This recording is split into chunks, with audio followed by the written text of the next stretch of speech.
Mrs SIMI, happy anniversary.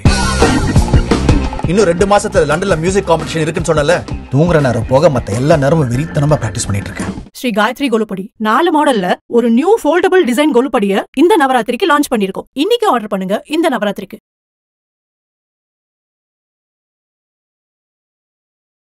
குறிப்பாக சாதிவாரி கணக்கெடுப்பு குறித்து எதிர்க்கட்சித் தலைவர் ராகுல் காந்தி அவர்கள் பேசும் பொழுது பாஜகவினுடைய எம்பி அனுராக் தாக்கூர் பேசுகிறாரு, உன்னோட சாதியே என்னன்னு உனக்கு தெரியாது, நீ எல்லாம் இதை பற்றி பேசலாமா இப்படிங்கிற வார்த்தைகளை முன் வச்சிருக்காரு. எப்படி பார்க்குறீங்க? தாக்கூர்கள் உத்தரப்பிரதேசத்தில் அங்கே இருக்கக்கூடிய தாழ்த்தப்பட்ட சமூகத்தை சார்ந்த மக்களை எந்த அளவுக்கு பயன்படுத்தி இருக்கிறாங்க, குறிப்பாக பெண்களை நிலம் சார்ந்து உடைமைகள் சார்ந்து எவ்வளோ கொள்ளையடிச்சிருக்கிறாங்கன்றதுக்கு பல சாட்சியங்கள் இருக்குது. அந்த வம்சாவளியில் அனுராக் தாக்கூர்கிட்ட என்ன எதிர்பார்க்க முடியும் இதுக்கு மேலே?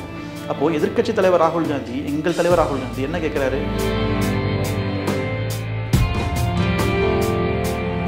பாஜக என்பது யாருக்கான கட்சிங்கன்னு நமக்கு தெளிவாக யோசிக்கணும் இங்கே.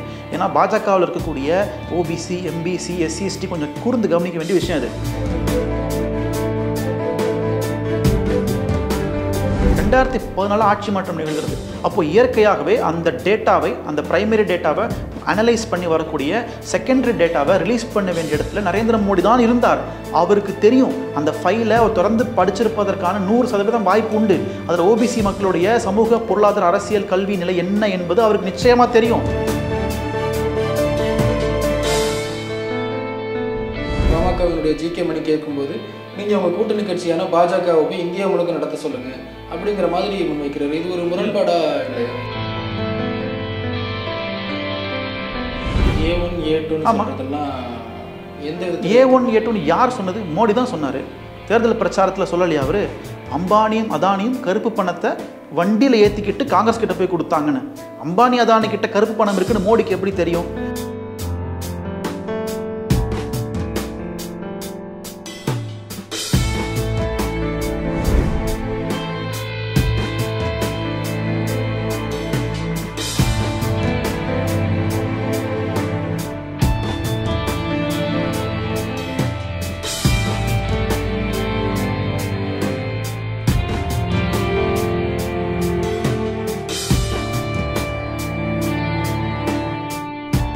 சோசியல் டாக்கிஸ் நேயர்களுக்கு அன்பு வணக்கம். தமிழ்நாடு டாக்ஸ் நிகழ்ச்சிக்கு உங்களை வரவேற்கிறேன்.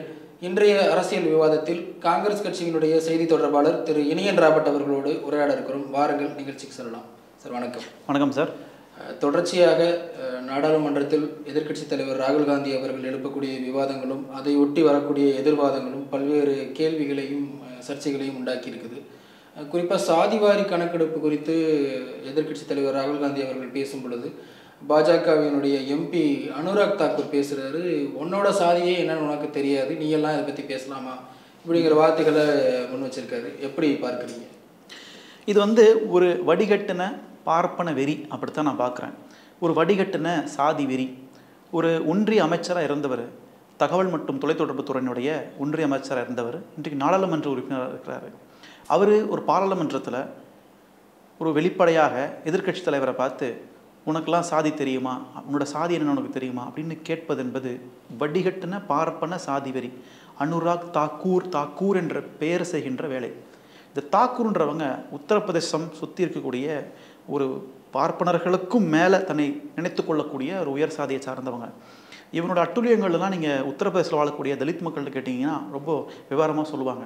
குறிப்பாக சொல்லணும்னா ஹத்ராஸ் பாலியல் வன்கொடுமை வழக்கில் அந்த பெண்ணினுடைய குடும்பத்தை சார்ந்தவங்ககிட்ட போயிட்டு ஏன் நீங்கள் வழக்கு தொடுக்கலை அப்படின்னு கேட்கும் பொழுது அந்த கிராமத்தில் இருந்தவங்களும் சரி, அவங்க உறவினர்களுமே சரி என்ன சொன்னாங்கன்னா, தாக்கூர்கள் இந்த மாதிரி எங்கள் வீட்டு பெண்களை சீண்டுவது இது புதுசல்ல, நாங்கள் இதுக்கெல்லாம் பழகிட்டோம் அப்படின்றாங்க. அப்போது இந்த தாக்கூர்கள் உத்தரப்பிரதேசத்தில் அங்கே இருக்கக்கூடிய தாழ்த்தப்பட்ட சமூகத்தை சார்ந்த மக்களை எந்த அளவுக்கு பயன்படுத்தி இருக்கிறாங்க, குறிப்பாக பெண்களை நிலம் சார்ந்து உடைமைகள் சார்ந்து எவ்வளோ கொள்ளையடிச்சிருக்கிறாங்கன்றதுக்கு பல சாட்சியங்கள் இருக்குது. அந்த வம்சாவளியில் அனுராக் தாக்கூர்கிட்ட என்ன எதிர்பார்க்க முடியும் இதுக்கு மேலே? அப்போது எதிர்க்கட்சி தலைவர் ராகுல் காந்தி, எங்கள் தலைவர் ராகுல் காந்தி என்ன கேட்குறாரு? ஏன் நீங்கள் சாதி வாரி கணக்கெடுப்பு எடுக்கலை? 2021 சென்சஸ் எடுத்துருக்கணும். அந்த சென்சஸோடு சேர்ந்து சாதிவாரி கணக்கெடுப்பு எடுத்துருக்கணும். ஏன் எடுக்கலை அப்படின்னு நியாயமான கேள்வி கேட்குறாரு. ஏன்னா கிட்டத்தட்ட உங்களுக்கு இந்தியாவில் இருக்கக்கூடிய சமூக நீதி சமூகங்களாக கருதப்படக்கூடிய உங்களுக்கு ஓபிசியாக இருக்கட்டும், எம்பிசியாக இருக்கட்டும், எஸ்சியாக இருக்கட்டும், எஸ்டியாக இருக்கட்டும், இவங்களுக்கான சமூக கல்வி, பொருளாதார, அரசியல் வாய்ப்புகள் எந்த அளவுக்கு உயர்ந்திருக்குன்னு தெரிந்து கொள்வதற்கு நமக்கு தரவுகள் தேவைப்படுது. அந்த தரவுகளை தெரிந்து கொள்வதற்கு நமக்கு கேஷ் சென்சஸ் தேவைப்படுகிறது. அதை எடுப்பதில் உங்களுக்கு என்ன பிரச்சனை அப்படின்னு கேட்டால், நீங்கள் உங்களுக்கு கேட்க தகுதி இருக்கான்னு கேட்குறாங்க. நிச்சயமாக காங்கிரஸ் கட்சிக்கு இதை பற்றி பேச எல்லா தகுதியும் இருக்குது. ஏன்னா குறிப்பாக ராகுல் காந்தி இந்தியரே கிடையாது அப்படிங்கிறதான் பாஜகவினர் சொல்கிறாங்க. இல்லை அதுதான் நான் கேட்குறேன். நீங்கள் அவருடைய தந்தை என்பவர் எல்லாருக்கும் தெரியும், ராஜீவ்காந்தி, அமரர் ராஜீவ்காந்தி அவர்கள். அவரின் தாயார் சோனியா காந்தி அவர்கள். உங்கள் ஹிந்து தர்மத்தின் அடிப்படையில் தந்தை வழி சமூகத்தான் நீங்கள் ஆதரிக்கிறீங்க. அப்போ தந்தை வழி சமூகத்தின் வழி வரும்பொழுது அவர் எப்படி இந்தியர் இல்லாமல் போவார்? அண்ட் ரெண்டாவது, அன்னை சோனியா காந்தி அவர்கள் அவர் இன்றைக்கும் கிறிஸ்தவராக இல்லை. அவங்களுடைய வழிபாட்டு முறை எல்லாமே இந்து மதம் சார்ந்து தான் இருக்கிறது. அப்போது நீங்கள் இந்தியர் இல்லைன்னு எந்த அடிப்படையில் நீங்கள் எதை குற்றச்சாட்டை வைக்கிறீங்க அப்படின்னு பார்க்கணும். அப்போது நீங்கள் மக்களை குழப்பறதுக்காகவோ, நீங்கள் அரசியல் கட்சிகளை குழப்பறதுக்கும் இந்த மாதிரி தேவையில்லாத ஆணியெல்லாம் நீங்கள் பேசிகிட்டு இருக்கீங்கன்னு நான் புரிஞ்சுக்கிறேன். அப்போது பாஜக என்பது யாருக்கான கட்சிங்கன்னு நமக்கு தெளிவாக யோசிக்கணும் இங்கே. ஏன்னா பாஜகவில் இருக்கக்கூடிய ஓபிசி, எம்பிசி, எஸ்சி, எஸ்டி கொஞ்சம் கூர்ந்து கவனிக்க வேண்டிய விஷயம் அது. யாருமே கேட்காத இடபிள்யூஎஸை பாஞ்சுக்கிட்டு பாஸ் பண்ணது பிஜேபி, அரிய வகை ஏழைகளுக்காக. ஆனால் இந்தியாவில் இருக்கக்கூடிய பிற்படுத்தப்பட்ட ஒடுக்கப்பட்ட சமூகங்களுக்காக பாஜக என்ன சாதிச்சிருக்கீங்க? 30 ஆண்டு கால கோரிக்கை சாதிவாரி கணக்கெடுப்பு. இப்போ பாட்டாளி மக்கள் கட்சி தலைவர் ராமதாஸ்லாம் 30 ஆண்டுகளாக கேட்குற கோரிக்கை சாதிவாரி கணக்கெடுப்பு. அவர் கூட்டணி இருந்துக்கிட்டே அவரால் கேட்க முடியல. அப்போ காங்கிரஸ் கட்சி தலைவர் ராகுல் காந்தி தீவிரமாக பேசுகிறார். இன்னும் சொல்ல போகணும்னா சுதந்திர இந்தியாவிலேயே முதல் முறை சாதிவாரி கணக்கெடுப்பு எடுத்தது காங்கிரஸ் கட்சி தான் 2011. அந்த டேட்டா 2016 வந்திருக்க வேண்டிய டேட்டா. அந்த டேட்டாவை மறைச்சது, அந்த டேட்டாவை ஒழிச்சது நரேந்திர மோடி. தன்னை ஓபிசின்னு சொல்லக்கூடிய நரேந்திர மோடி தான் இந்த டேட்டாவை ஒழிச்சது, மறைச்சது. அது அன்னைக்கு வந்திருந்தா பாஜக சொல்றாங்க காங்கிரஸ் தான் அதை வெளியிடலை அப்படிங்கிறாங்க. எடுத்தாங்க, வச்சாங்க, ஆனால் அதை பப்ளிஷ் பண்ணலை அப்படிங்கிறாங்க. இல்லை, அந்த டேட்டா நாங்கள் எடுத்து முடித்ததுக்கு பிறகு ஆட்சியில் இருக்கும்போதே ஆமாம் எடுத்து முடிச்சாச்சு. எடுத்த டேட்டா பிரைமரி டேட்டா. அந்த டேட்டாவை அப்படி கொடுக்க முடியாது. அதை அனலைசிஸ்க்கு உட்படுத்தணும், பகுப்பாய்வுக்கு உட்படுத்தணும். அந்த பகுப்பாய்வுக்கு உள்துறை அமைச்சகத்துக்கு அனுப்பப்பட்டது 2012ஆம் ஆண்டு. 2012லேருந்து 2014-15 வரைக்கும் அது பகுப்பாய்வுக்கு உட்படுத்தப்பட்டிருந்தது. 2016 அதற்கு ஒரு கமிட்டி உருவாக்கி அந்த கமிட்டி அதை வெளியிட்டிருக்க வேண்டும். 2016 யார் பிரதமராக இருந்தாங்க? எப்போ ஆட்சி மாற்றம் நிகழ்ந்தது? 2014 ஆட்சி மாற்றம் நிகழ்கிறது. அப்போ இயற்கையாகவே அந்த டேட்டாவை, அந்த பிரைமரி டேட்டாவை அனலைஸ் பண்ணி வரக்கூடிய செகண்டரி டேட்டாவை ரிலீஸ் பண்ண வேண்டிய இடத்துல நரேந்திர மோடி தான் இருந்தார். அவருக்கு தெரியும் அந்த ஃபைலை அவர் தொடர்ந்து படிச்சிருப்பதற்கான 100% வாய்ப்பு உண்டு.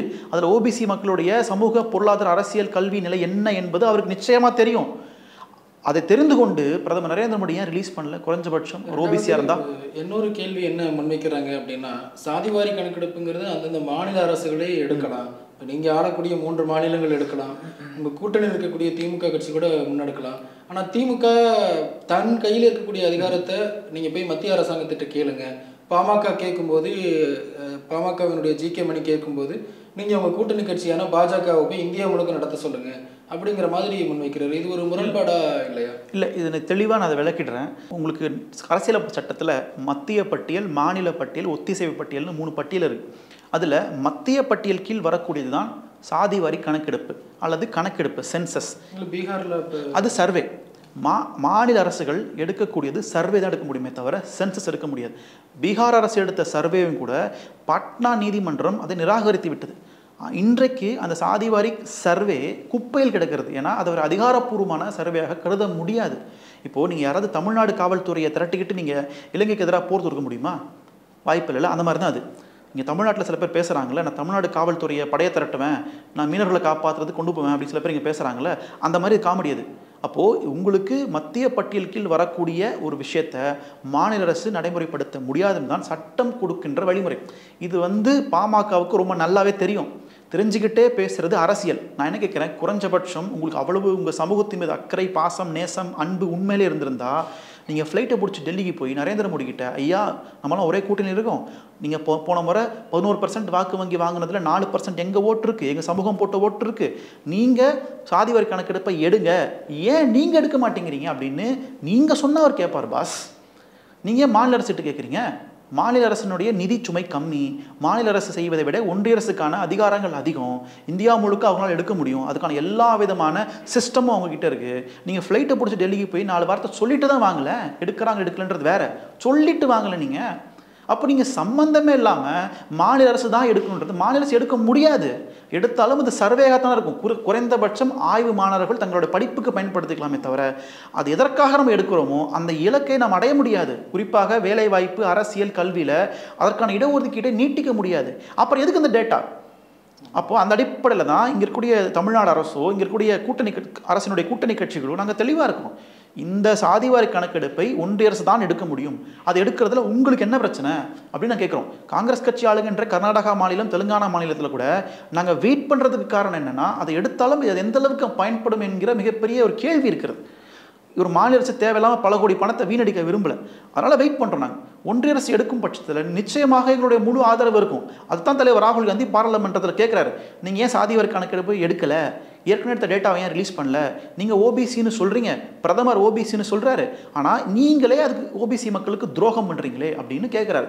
உடனே அனுராக் தாக்கூர் என்ன சொல்கிறாரு, உங்களுக்கு ஓபிசி மக்களை பற்றி பேச உங்களுக்கு என்ன தகுதி இருக்குன்னு கேட்குறாரு. நான் சொல்லவா, இந்திய வரலாறில் ஓபிசிகளுக்கு நீதி கட்சிக்கு பிறகு, திராவிட முன்னேற்ற கழகத்துக்கு பிறகு காங்கிரஸ் கட்சியினுடைய பங்களிப்பு மிகப்பெரிய பங்களிப்பு. இந்தியாவிலேயே முதல் முறை ஓபிசிக்கான கமிஷனை அமைத்தது நேரு தலைமையிலான காங்கிரஸ் அரசு. காலா காலைக்கர் கமிஷன் 1953 அமைக்கப்பட்டது. மண்டல் கமிஷன் பரிந்துரைகளை முழுமையாக அமல்படுத்தியது டாக்டர் நரசிம்மராவ் தலைமையிலான காங்கிரஸ் அரசு 92 வேலைவாய்ப்பில். அதே மாதிரி 2006 உயர்கல்வி நிறுவனத்தில் ஓபிசிக்கான இடஒதுக்கீடு கொண்டு வந்தது அண்ட் டாக்டர் மன்மோகன் சிங் தலைமையிலான காங்கிரஸ் அரசு. சாதிவாரி கணக்கெடுப்பை முதல் முறை எடுத்தது மன்மோகன் சிங் காங்கிரஸ் அரசு. பிஜேபி ஒன்னே ஒன்று சொல்லுங்க, நீங்க ஓபிசிக்கு என்ன பண்ணுன்னு 2 வேணாம், 1 சொல்லுங்க நீங்க. இல்லை, அவங்க குறிப்பாக சட்டமன்ற உறுப்பினர் வானதி சீனிவாசன் கூட என்ன சொல்றாங்கன்னா, பட்ஜெட் தயாரிப்பில் அந்த அல்வாக்கின்றதுல கூட ஓபிசி இல்லை, இஸ்லாமியர்கள் இல்லைன்னு சொல்றாங்க. 20 பேர் கொண்ட பட்டியலில் ஒரே ஒரு ஓபிசி இருக்கிறாரு, ஒரே ஒரு முஸ்லீம் இருக்கிறாருன்னு ஒரு எதிர்கட்சி தலைவரே பேசுறாரு. நாங்கள் பிரதமரே ஓபிசியை தான் நாங்கள் முன் வச்சிருக்கிறோம், ராகுல் காந்தி நீங்க யாரு, நீங்க தான் சாதி ரீதியான அரசியலை முன்வைக்கிறீங்க அப்படிங்கிற குற்றச்சாட்டை வைக்கிறாங்க. இல்லை, இது ஒரு வடிகட்டுன்னு ஐயோக்கியத்தனம். நீங்கள் பிரதமரே இங்கே ஓபிசிகளுக்கு எதிராக நிற்கிறாருன்ற குற்றச்சாட்டு நாங்கள் வைக்கிறோம். இங்கே குற்றச்சாட்டு ஓபிசின்னு சொல்லிக்கின்ற பிரதமர் அவரே ஓபிசி மக்களுக்கு எதிராக செயல்படுகிறார் என்ற குற்றச்சாட்டை ஆழமாக நாங்கள் இங்கே பதிவு செய்கிறோம். நாங்கள் என்ன கேட்குறோம், அது எப்படி சார் 70 ஆண்டுகள் சுதந்திர இந்தியாவில் நார்த் பிளாக்ல இருக்கக்கூடிய எல்லா ஒன்றிய அரசு அலுவலகங்கள், அது மினிஸ்ட்ரி ஆஃப் ஃபினான்ஸாக இருக்கட்டும், மினிஸ்ட்ரி ஆஃப் ஹோமாக இருக்கட்டும், மினிஸ்ட்ரி ஆஃப் டிஃபென்ஸாக இருக்கட்டும், எல்லா அலுவலகங்களையும் 70 ஆண்டுகளுக்கு பிறகு இடஒதுக்கீடு பிறகும் கூட அது என்ன குறிப்பிட்ட உயர் சாதி மட்டுமே அந்த அதிகாரத்தில் இருக்கிறாங்க. எப்படி நடந்துச்சு? அப்போ உங்களுக்கு எஸ்சிக்கான இடஒதுக்கீடு 70 வருஷமாக இருக்குது, பிசிக்கான இடஒதுக்கீடு 30 வருஷமாக இருக்குது. இதெல்லாம் இருந்தும் கூட எப்படி அவங்க அங்கேருந்து வர முடியாமல் போச்சு அப்படின்றதான் எங்களுடைய கேள்வி. அதுக்கு என்ன பதில் நீங்கள் வைக்கிறீங்க? கேள்விக்கு பதில் கொடுங்க. சம்பந்தமே இல்லாமல் நீங்கள் என்ன ஜாதின்னு தெரியுமா, நாங்கள் என்ன ஜாதின்னு தெரியுமா, பிரதமர் ஓபிசின்றது அந்த கேள்விக்கு பதில் அது அல்ல. நாங்கள் கேட்பது என்ன, 10 வருஷமாக ஆட்சியில் இருக்கீங்க, ஏற்கனவே 5 வருஷம் நீங்கள் ஆட்சியில் இருந்தீங்க, 92 ஓபிசி இடஒதுக்கீடு வந்துச்சு, படித்து ஒரு தலைமுறை அடுத்து வேலைவாய்ப்புக்கு வந்திருக்கணும்ல, அந்த தலைமுறை வேலைவாய்ப்புக்கு 92க்கு பிறகு வர முடியாமல் போனதுக்கு காரணம் யாருன்றதை நீங்கள் சொல்லுங்கள். நீங்கள் காங்கிரஸ் கட்சி தெளிவாக இருக்கிறோம். இன்னைக்கு இந்தியாவில் எல்லா சமூகத்துக்கான பிரதிநிதித்துவம் கிடைக்கணுன்றதுல நாங்கள் ரொம்ப தெளிவாக இருக்கும். அதுக்கு தான் உழைச்சிட்டு இருக்கோம், அதுக்கு தான் நாங்கள் பேசிகிட்டு இருக்கிறோம். உங்களுக்கு என்ன பேச தகுதி இருக்குது? அதான் நான் கேட்குறேன். ஓபிசிக்கு 1 சொல்லுங்கள், நீங்கள் என்ன பண்ணணும் 1 சொல்லுங்கள், நீங்கள் 2 வேணாம் 1 சொல்லுங்கள் நீங்கள். இல்லை, இப்போ அவங்க தொடர்ச்சியாக முன்வைக்கிற விஷயங்கள் நாங்கள் பல்வேறு விஷயங்களை முன் வச்சிருக்கிறோம். ஆனால் ராகுல் காந்தியினுடைய பிரச்சாரம், அவர்களுடைய பேச்சு மெச்சூரிட்டியாக இல்லை, நிறைய அவதூறுகளை பரப்புகிறாரு. குறிப்பாக மகாபாரதம் பற்றியெல்லாம் தேவையில்லாமல் பேசுகிறாரு. மகாபாரத சக்கரவியூகத்தில் மாட்டிகிட்டு இருக்கிறது போல் இந்த நாடு மோடி அவர்கள்ட்ட மாட்டிகிட்டு இருக்குது. துரோணாச்சாரியார் போல், அஸ்வத்தமன் போல் அமித்ஷா கட்டுப்படுத்துகிறாங்க, ஆர்எஸ்எஸ் கட்டுப்படுத்துகிறாங்க. இப்படி ஒரு விஷம பிரச்சாரத்தை தான் முன்வைக்கிறாரு. இதுதான் ஒரு எதிர்கட்சி தலைவருக்கு அழகா அப்படிங்கிறது கேட்குறாங்க. இல்லை, இது விஷமத்தனமான பிரச்சாரம்லாம் கிடையாது, இதுதான் உண்மை. நீங்கள் சக்கர வியூகம் அதெல்லாம் தாண்டி அவர் சொல்ல வந்த ஒரு முக்கியமான கருத்து அவங்கள வைத்தறிச்சலுக்கு உட்படுத்துது. அது என்ன அப்படின்னா, இந்தியாவின் சந்தை என்பது ஒற்றை சந்தையாக மாற்றப்படுகிறது, ஒரு மோனோபாலிஸ்டிக் மார்க்கெட்டாக மாற்றப்படுகிறது, ஒற்றை சந்தையாக மாறிக்கொண்டிருக்கிறது, சிங்கிள் மார்க்கெட் தியரி நோக்கி நகர்ந்து கொண்டிருக்கிறது தலைவர் ராகுல் காந்தி பதிவு செய்கிறார். இதுதான் அவங்களுக்கு வயிற்றுல புளிய கரைக்குது. என்னன்னா, 100 வருஷத்துக்கு முன்னாடி இந்தியாவில் தொழில் பண்ண சமூகமாக, பிஸ்னஸ் கம்யூனிட்டியாக ஒரு குறிப்பிட்ட சமூகம் தான் இருந்தது. அது யாருன்னு எல்லாருக்கும் தெரியும், வட இந்தியாவில் இருக்கக்கூடிய மார்வாடி சமூகம் தான். 100 ஆண்டுகளுக்கு பிறகு இன்றைக்கு ஓபிசி எம்பிசி எஸ்சியிலிருந்து பல பேர் தொழில் சமூகமாக உருவாயிருக்காங்க, தொழில் பரவலாக இருக்குது. இது அவங்களுக்கு அச்சுறுத்தல் ஏற்படுத்துது.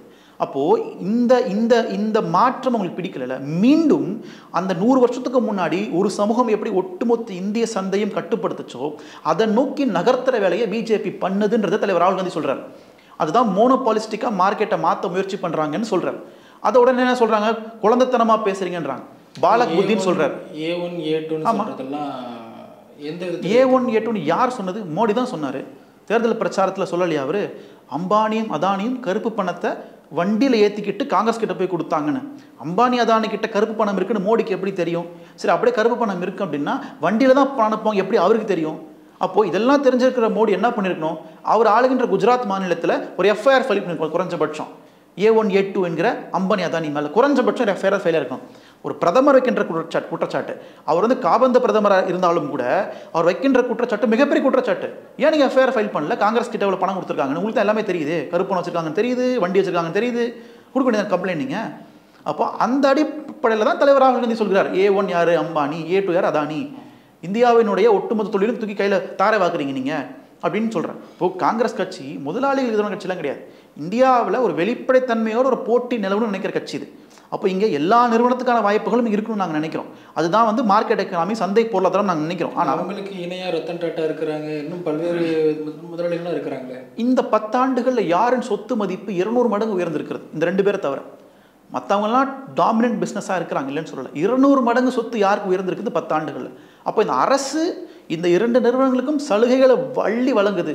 அதன் மூலமாக மார்க்கெட் சந்தையை கைப்பற்றவங்க நினைக்கிறாங்கன்றது தான் இதுக்கு பின்னாடி கூடிய ஒரு உண்மையாக இருக்குது. அதை தான் காங்கிரஸ் விமர்சிக்குது. மற்றபடி வந்து ஒரு வெளிப்படையான ஒரு போட்டி இருந்துச்சுன்னா, ஒரு ஃபேர் காம்படிஷன் தான் யாரும் எதிர்க்க போகிறதே இல்லையே. எங்களுக்கு அதில் எந்த மாற்று கருத்துமே கிடையாது. ஆனால் இன்றைக்கு பாஜக நகர்த்தலை. அவங்களோட கொள்கை என்பது ஒற்றை சந்தையை நோக்கி நகர்த்தணும். சாமானிய மக்கள்கிட்ட பணம் போய் சேர்வதோ அதிகாரம் போய் சேர்வதையோ அவங்க விரும்பலை. அதனால் அவங்க ரொம்ப தெளிவாக தான் இருக்கிறாங்க. அவங்க கொள்கைகளை நிச்சயமாக நாங்கள் அதை முறியடிப்போம்.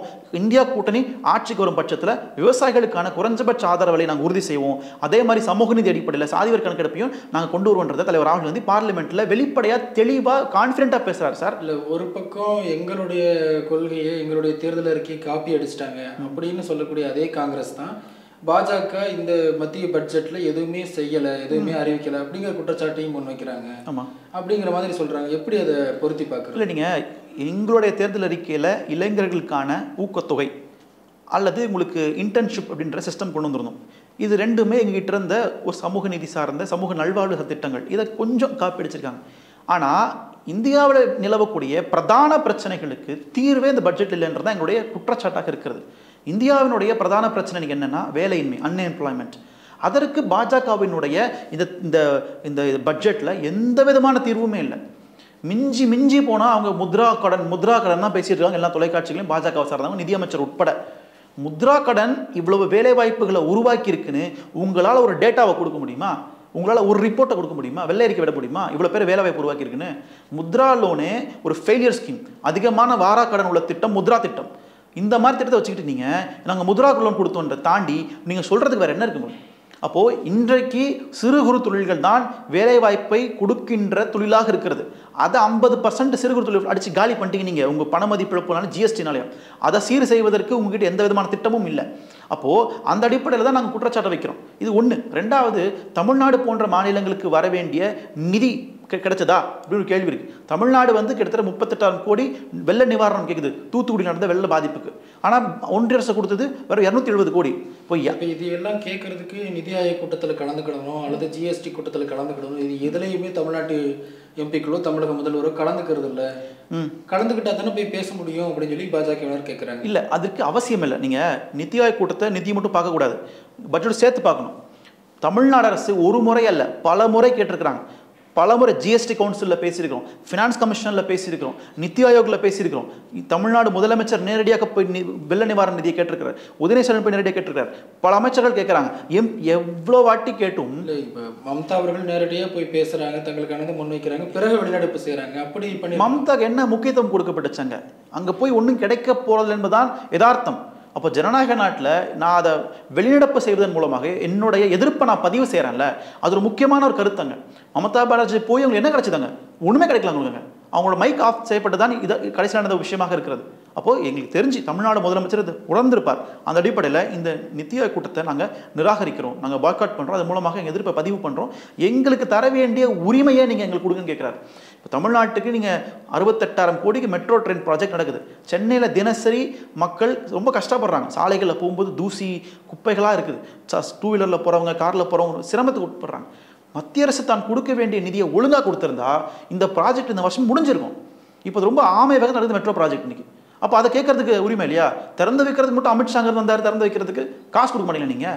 அதே மாதிரி வெள்ள நிவாரணத்துக்கு நீங்கள் காசு கொடுக்க வேண்டியதானே? நீங்கள் குஜராத்துக்கு கொடுக்குறீங்க, இப்போ 11,000 கோடி நீங்கள் பீகாருக்கு உத்தரகாந்துக்கு ஒதுக்கிறீங்க, ஏன் தமிழ்நாடு கொடுக்க மாட்டீங்களா? பின்தங்கிய மாநிலங்கள் சொல்கிறாங்க. பின்தங்கிய மாநிலம் பின்தங்குறது யார் காரணம்? நீங்களே ஒரு மாநிலத்தை பின்தங்கதை ஆக்கிட்டு பின்தங்கிய மாநிலத்தை கொடுப்போம்னு சொல்கிறது எந்த வகையில் நியாயங்க? அப்போது நீங்கள் எங்களுக்கு கேட்கின்ற நிதியை கொடுக்குறீங்களா? நாங்கள் தான் ஜிஎஸ்டி அதிகமாக பணம் முழுக்க கொடுக்குறோம். ஸ்டேட் ஜிஎஸ்டிலேருந்து போகுது. அதிகமான வருமான வரித்துறை தமிழ்நாடு. அவங்க இன்னொரு விஷயம் குறிப்பிட்றாங்க, கடந்த 10 ஆண்டு கால காங்கிரஸ் ஆட்சியை விட நாங்கள் இந்த 10 ஆண்டு காலத்தில் பாஜக பல மடங்கு அதிகமாக தமிழ்நாட்டுக்கு நிதி ஒதுக்கி இருக்கு. இல்லை, நீங்கள் அதை அப்படி பார்க்கக்கூடாது. உங்களுக்கு அப்படி பார்த்தா காங்கிரஸ் பட்ஜெட் வாசிக்கும் போது 26 மாநிலங்களுடைய பட்டியலே பேரே வரலை அப்படிங்கிறாங்க. இல்லை, அதுக்கு எந்த ஆதாரமும் இல்லை. காங்கிரஸ் கட்சி தமிழ்நாட்டுக்கு சிறப்பு திட்டங்கள், ஏகப்பட்ட திட்டங்கள் கொண்டு வந்திருக்கும். இப்போ குறிப்பாக சிறப்பு பொருளாதார மண்டலம், ஸ்பெஷல் எக்கனாமிக் ஜோன் போன்ற திட்டங்கள் காங்கிரஸோட தேர்தலுக்கு இருந்துச்சு. தமிழ்நாட்டுக்கான ஸ்பெஷல் சேது சமுத திட்டம், அதுக்கான திட்டம் நிதி ஒதுக்கப்பட்டுச்சு. இந்த மாதிரி பாஜகவில் தமிழ்நாட்டுக்குன்னு, தமிழ்நாடுடைய வளர்ச்சி முன்னேற்றத்திற்குன்னு ஸ்பெசிஃபிக்காக குறிப்பாக சொல்லும் அளவுக்கு ஏதாவது ஒரு திட்டம் இருந்தால் பட்ஜெட்டில் பொதுவாக தேசிய நெடுஞ்சாலைகள், பொதுவாக தண்ணி கொடுக்குறோம், பொதுவாக நாங்கள் கல்விக்கு நிதி ஒதுக்குறோன்றதெல்லாம் இந்தியா முழுக்க பரவலாக ஒதுக்கின்ற விஷயம். எங்களுக்கு அது தேவையில்லை. தமிழ்நாடு கேட்கின்ற கோரிக்கை என்ன? இன்னைக்கு எங்களுக்கு எய்ம்ஸ் மருத்துவமனைன்னு கேட்குறோம், அதுக்கு நிதி ஒதுக்கிருக்கீங்களா? தமிழ்நாட்டில் 38,000 கோடிக்கு ரயில் பாதை பணிகள் பெண்டிங்கில் இருக்குது. 2006 போட்ட எஸ்டிமேட் இது. 38,000 கோடி பெண்டிங்கில் இருக்குது. நில ஆர்ஜிதம் பண்ணாமல் இருக்கு பல ஊர்களில். அதன் குறித்து உங்களுடைய அறிக்கை ஏதாவது இருக்குதா? அப்போது இதெல்லாம் தமிழ்நாட்டுக்கு இழைக்கின்ற துரோகமாக நாங்கள் பார்க்குறோம். அதை கொடுத்துருந்தீங்கன்னா எங்களுக்கு என்ன பிரச்சனை? எங்களுக்கு ஒன்றிய அரசுக்கு பங்காளி பிரச்சனையே என்ன? கேட்குற காசை கொடுத்துட்டீங்கன்னா அமைதியாக இருக்க போகிறோம். நாங்கள் நீங்கள் கொடுக்கலன்றலாம் வம்பு போகிறோம் உங்ககிட்ட. மற்றபடி எங்களுக்கு எந்த உங்களுக்கு பிரச்சனை கிடையாது. மிக்க நன்றி. தேங்க்யூ.